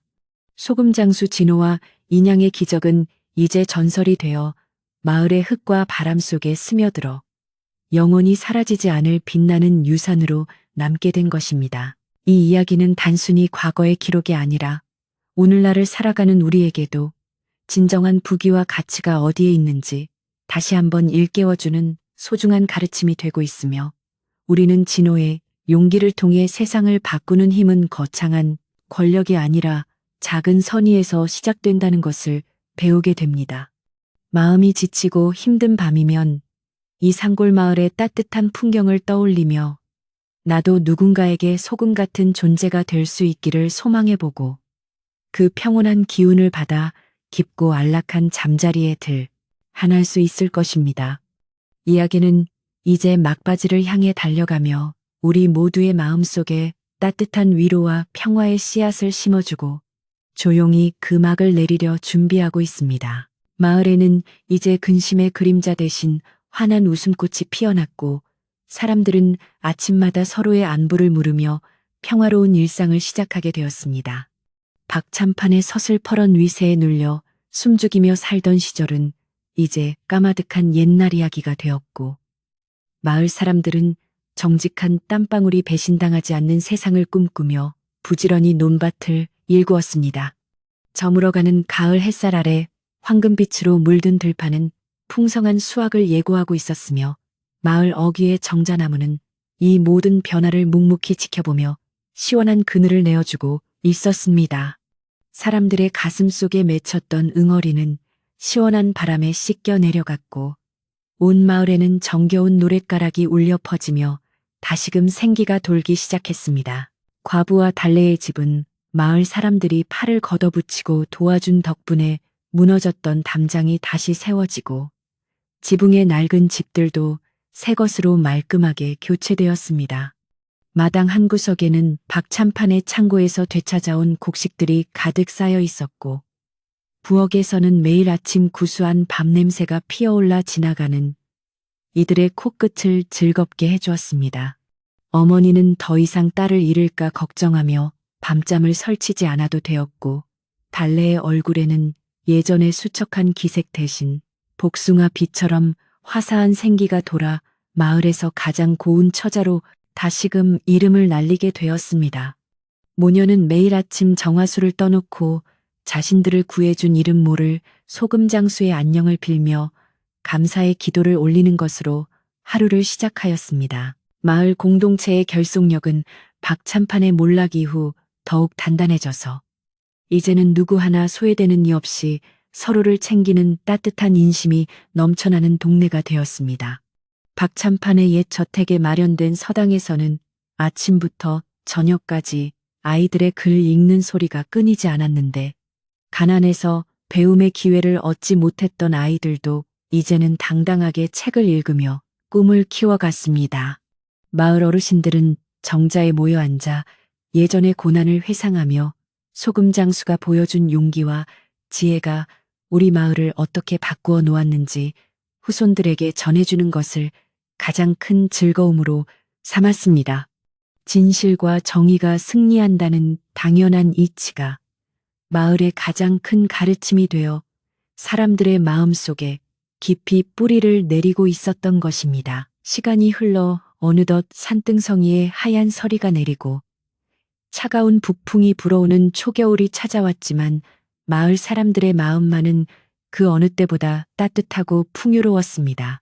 집집마다 겨우내 먹을 김장을 하고 땔감을 넉넉히 준비하며 혹독한 추위에 대비했는데 마을 청년들은 홀로 사는 노인들의 집을 돌며 문틈을 막아주고 땔감을 날라다 주는 등 솔선수범하는 모습을 보였습니다. 과부의 집 아랫목에도 장작불이 활활 타올라 훈훈한 온기가 가득했고 달래는 어머니의 무릎을 베고 누워 소금장수 나그네가 다시 돌아온다면 무엇을 대접할지 행복한 고민에 빠지곤 했습니다. 겨울밤의 긴 정막 속에서도 사람들은 서로의 온기에 기대어 희망찬 내일을 설계하며 평화로운 휴식을 취하고 있었습니다. 눈이 소복이 쌓인 어느 추운 겨울날 마을 입구에 커다란 지게를 짊어진 낯익은 실루엣이 나타나자 마을 아이들이 먼저 알아보고 소금장수 아저씨다라며 환호성을 지르며 달려갔습니다. 진호는 예전보다 조금 더 야위었지만 눈매는 더욱 깊고 따뜻해진 모습으로 마을에 들어섰으며 그의 지게 위에는 여전히 하얀 소금 가마니와 함께 아이들에게 줄 맛있는 옆구러미가 실려 있었습니다. 소식을 들은 마을 사람들은 신발도 제대로 신지 못한 채 뛰어나와 그를 반겼고 김영감님은 진호의 손을 꼭 잡으며 어서 오게. 자네를 얼마나 기다렸는지 모르네. 라며 눈시울을 붉혔습니다. 진호는 사람들의 환대에 깊이 고개를 숙이며 다시 이 마을의 흙을 밟게 된 기쁨에 가슴 벅찬 미소를 지어 보였습니다. 달래와 어머니는 진호가 왔다는 소식에 급히 부엌으로 달려가 아껴두었던 쌀을 씻고 뒤간에 매달아 두었던 북어를 꺼내어 정성스럽게 국을 끓이기 시작했습니다. 진호가 대문을 들어서자 어머니는 마당까지 내려와 그를 맞이하며 나그네님, 이렇게 무사히 돌아와 주시니 정말 꿈만 같습니다. 어서 방으로 들어오세요. 라며 그를 따뜻한 아랫목으로 안내했습니다. 달래는 부끄러운 듯 고개를 숙이고 인사를 건넸지만 그녀의 눈가에는 기쁨의 눈물이 맺혀 있었고 방 안은 순식간에 재회의 기쁨과 온기로 가득 찼습니다. 진호는 자신이 선물했던 인양의 기적이 이토록 아름다운 풍경으로 남아있음에 깊은 감동을 느끼며 지게를 내려놓고 잠시 편안한 휴식을 취했습니다. 그날 저녁 과부의 집에서는 진호를 환영하기 위한 소박하지만 정성이 가득 담긴 저녁 식사가 차려졌는데 하얀 쌀밥과 구수한 북어국 그리고 직접 산에서 채취해 말려둔 나물들이 상 위에 가득했습니다. 김영감님과 마을 어르신들도 하나둘씩 모여들어 진호와 함께 식사를 나누며 그동안 그가 전국을 유랑하며 겪었던 수많은 이야기와 세상 돌아가는 소식을 경청하였습니다. 자네가 떠난 뒤 우리 마을은 정말 많은 것이 변했네. 모두가 자네의 용기 덕분이라네. 김영감님의 칭찬에 진호는 아닙니다. 어르신, 마을 분들이 스스로 일어서신 덕분이지요. 저는 그저 작은 소금 하나를 보탠을 뿐입니다. 라며 겸손하게 답했습니다. 따뜻한 밥 한 그릇에 담긴 정과 사랑은 추운 겨울밤의 냉기를 완전히 녹여버리기에 충분했습니다. 진호는 식사 도중 소중하게 간직해온 작은 주머니를 꺼내어 달래에게 건넸는데 그 안에는 전국을 돌아다니며 구한 예쁜 머리핀과 비단 옷감이 들어 있었습니다. 낭자에게 꼭 어울릴 것 같아 오는 길에 구해왔소. 낭자가 행복하게 웃는 모습을 보니 내 마음이 다 놓입니다. 진호의 선물의 달래는 얼굴이 붉어지며 감사의 인사를 전했고 마을 사람들은 그 모습을 보며 두 사람의 인연이 참으로 깊고 아름답다며 흐뭇한 미소를 지었습니다. 사실 마을 사람들 모두는 진호와 달래가 혼인하여 이 마을에 아주 정착하기를 내심 바라고 있었지만 누구 하나 서두르지 않고 그들의 마음이 자연스럽게 맺어지기를 응원하며 따뜻한 시선으로 지켜보았습니다. 밤이 깊어지자 마을 광장에는 다시 모닥불이 피어올랐고 사람들은 추위도 잊은 채 불 주위에 둘러앉아 진호의 복귀를 축하하며 노래를 부르고 춤을 추며 즐거운 시간을 보냈습니다. 진호는 소금 장수로서의 고단한 삶을 잠시 내려놓고 마을 사람들과 어울려 막걸리 한 잔을 기울이며 진정한 고향의 정취를 만끽하였는데 그에게 이 마을은 이제 타향이 아닌 가장 소중한 보금자리가 되어 있었습니다. 돈이냥이 사람을 살릴 수도 있지만 그보다 더 큰 것은 사람과 사람 사이의 믿음이라는 것을 오늘 다시 한번 배웁니다. 진호의 말 한마디에 사람들은 고개를 끄덕이며 서로의 손을 잡았고 모닥불의 불꽃은 밤하늘의 별처럼 반짝이며 그들의 우정을 축복하였습니다. 다음 날 아침 진호는 마을 아이들을 모아놓고 소금이 어떻게 만들어지는지 그리고 세상에는 얼마나 많은 아름다운 풍경이 있는지 흥미진진한 이야기를 들려주며 아이들의 호기심을 자극했습니다. 아이들은 진호의 이야기 속에서 넓은 세상을 꿈꾸었고 그는 아이들의 맑은 눈망울을 보며 자신이 하는 일이 단순히 소금을 파는 것을 넘어 누군가에게 꿈을 심어주는 일임을 새삼 깨닫게 되었습니다.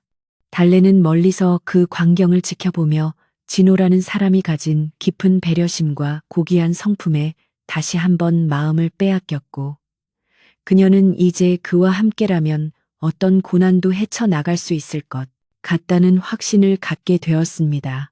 마을은 진호의 등장으로 인해 더욱 활기차고 희망찬 겨울을 맞이하고 있었습니다.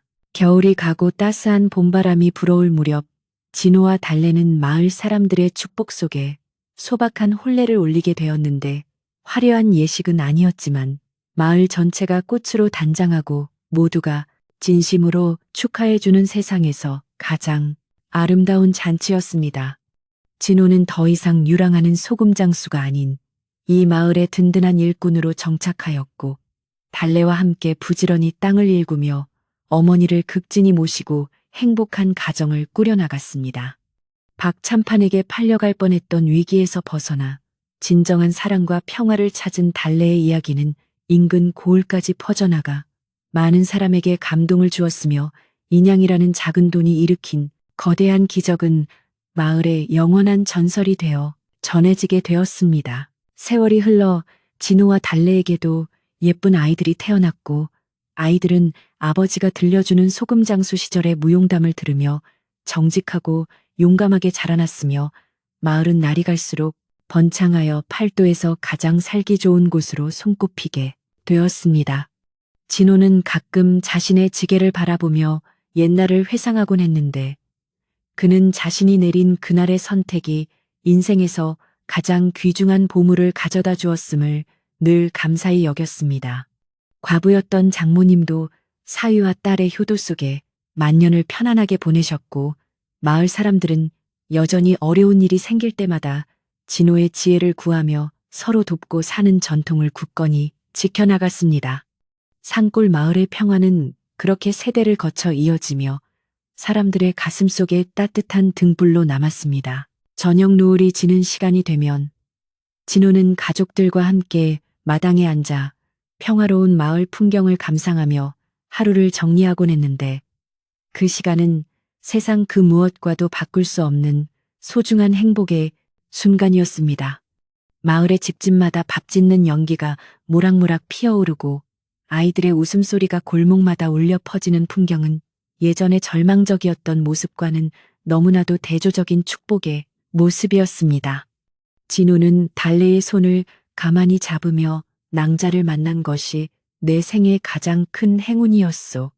라고 속삭였고, 달래는 그의 어깨에 머리를 기대며 저희를 구해주신 그날의 발걸음을 평생 잊지 않겠습니다. 라고 답하며 깊은 신뢰와 사랑을 나누었습니다. 이제 이야기는 긴 여정을 마치고 평온한 밤의 품으로 돌아가려 합니다. 산골 마을의 작은 집 마당에는 달빛이 내려앉아 은은한 빛을 발하고 있으며 만물은 고요한 잠자리에 들 준비를 하고 있습니다. 소금장수 진호와 달래의 이야기는 우리에게 진정한 부유함이란 통장의 잔고가 아니라 이웃과 나누는 마음과 올바른 가치를 지키는 용기에 있음을 나직이 들려줍니다. 마음속에 남아있는 작은 불안이나 슬픔은 이제 이 따뜻한 이야기의 온기에 맡겨두시고 깊고 안락한 꿈나라로 여행을 떠나보시기 바랍니다. 밤하늘의 별들은 여전히 그들을 축복하며 반짝이고 있고 세상은 다시금 평화로운 안식의 시간으로 접어들고 있습니다. 오늘 밤 여러분의 머리맡에도 소금장수 진호가 남긴 인양의 기적이 찾아가기를 소망하며 그 따뜻한 기운이 지친 영혼을 포근하게 감싸 안아주기를 간절히 바랍니다.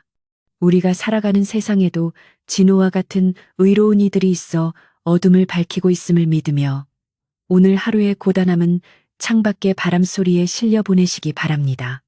이야기는 여기서 멈추지만 그 속에 담긴 사랑과 정의의 메시지는 여러분의 가슴 속에 오래도록 남아 향기로운 꽃을 피울 것입니다.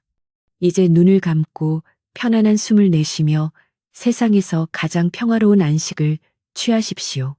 깊어가는 밤, 산골 마을의 정겨운 풍경이 여러분의 꿈속에서도 아름답게 펼쳐지기를 기원합니다. 마지막으로 이 마을을 상징하는 정자나무 아래에서 들려오는 바람의 속삭임에 귀를 기울여 보십시오. 그것은 시련을 이겨낸 자들이 누리는 평온의 노래이자 서로를 아끼는 마음이 빚어낸 천상의 화음입니다. 여러분의 삶에도 예기치 못한 시련이 찾아올 수 있겠지만 그때마다 진호의 용기와 달래의 믿음을 떠올리며 꿋꿋하게 이겨내시길 응원합니다. 세상은 여전히 살만하고 아름다운 곳이며 여러분 곁에는 항상 보이지 않는 따뜻한 손길이 함께하고 있다는 사실을 잊지 마시기 바랍니다. 고요한 밤의 정막이 여러분을 깊은 수면으로 안내하고 있으니 모든 걱정을 내려놓고 이제 그만 편안히 잠드소서. 산 너머 아스라이 들려오는 소박한 종소리와 함께 이야기는 이제 마침표를 찍습니다. 마을 사람들은 모두 잠들었고 과부의 집 등불도 이제 조용히 그 빛을 갈무리하며 내일의 희망을 준비하고 있습니다. 여러분의 밤도 이처럼 평온하고 따뜻하기를 바라며 내일 아침 눈을 떴을 때는 소금장수 진호가 만난 그 밝은 햇살처럼 찬란한 하루가 시작되기를 축복합니다. 길고 긴 밤 동안 따뜻한 이불 속에서 포근한 안식을 누리시고 세상의 모든 평화가 여러분과 함께하기를 진심으로 기원하며 이야기를 맺습니다. 편안하고 행복한 꿈 꾸시길 바랍니다. 잘 자요. 평화로운 밤 되시길 바랍니다.